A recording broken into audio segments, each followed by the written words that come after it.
Pernah nggak nonton sebuah film yang dari judul dan sinopsisnya aja kita bisa tahu kalau film ini tuh hanya sekedar menjual skandal dan menarik penonton yang gemar drama murahan. Itulah yang terjadi ketika gue melihat film Penerbangan Terakhir. Sebuah kisah skandal di dunia penerbangan. Menceritakan kisah Cap Deva, pilot charming yang genit ke semua pramugari cantik. Berkat suatu pertemuan tak terduga, Cap Deva berhasil memacari salah satu pramugari bernama Tiara. Awal film kita diperlihatkan bagaimana Cap Deva memikat Tiara. Sebuah treatment PDKT yang terasa familiar di lingkungan kita, yang biasa kita sebut dengan love bombing. Diberikan hadiah, diberikan janji manis, diberikan gombalan maut yang cringe, dan semua itu berhasil. Walaupun tone-nya terasa sangat toksik dan transaksional. Film ini pun tak lepas dari rasa adegan dan dialog yang familiar, seperti sinetron ataupun FTV. It was corny, it was cringe, and it was disturbing for some moments and for some reasons. Actingnya pun terasa sangat gimmicky, dan ini nggak hanya di awal film, ini terasa sepanjang film. Drama yang terjadi antara Cap Deva, si tukang selingkuh, dan Tiara yang polos dan manis ini benar-benar menarik perhatian penonton di studio. Membuat atmosfer video menjadi panas, dan banyak riuh-riuh penonton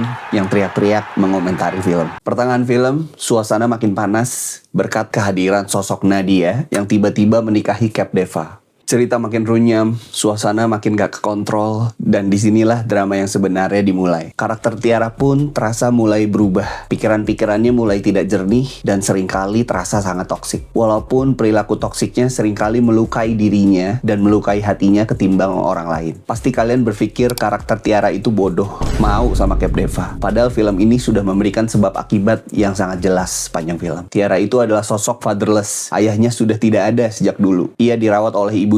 Sosok fatherless figure seringkali jatuh ke dalam hubungan toksik yang seperti ini. Mereka sangat vulnerable, secara tidak sadar mencari sosok maskulin yang hilang selama ini. Secara tidak sadar mereka mudah memberikan barang atau uang kepada pasangannya yang toksik itu. Hal-hal ini yang membuat dirinya seringkali menjadi target para pria manipulatif. Tapi film ini berubah di sepertiga akhir filmnya. Film ini secara mendadak menjadi mengolok-olok para penontonnya. Film ini berubah menjadi provokatif, membahas isu skandal perselingkuhan yang ramai di sosmed dan bagaimana masyarakat meresponnya. Film ini mengacak-acak logika penonton yang sudah dibangun dan meludahi penonton dengan fakta-fakta kelakuan netizen di Indonesia. Film ini mengajak penonton untuk refleksi tentang isu sosial media dan juga patriarki yang menjamur di negeri ini. Fenomena-fenomena seperti ini terlepas dari fakta, terlepas dari benar atau salah, kekuatan media selalu menang dan selalu tajam ke perempuan. Penggiringan opini, perspektif, dan komentar netizen yang cacat seringkali menghancurkan hidup seseorang, dan untuk fenomena skandal perselingkuhan seringkali menghancurkan sosok perempuan ketimbang laki-laki. Hal ini membuat gue berefleksi bahwa istilah pelakor itu selalu fenomenal dan selalu tajam ke perempuan, terlepas dari fakta, terlepas dari kebenaran atau kesalahan. Tidak pernah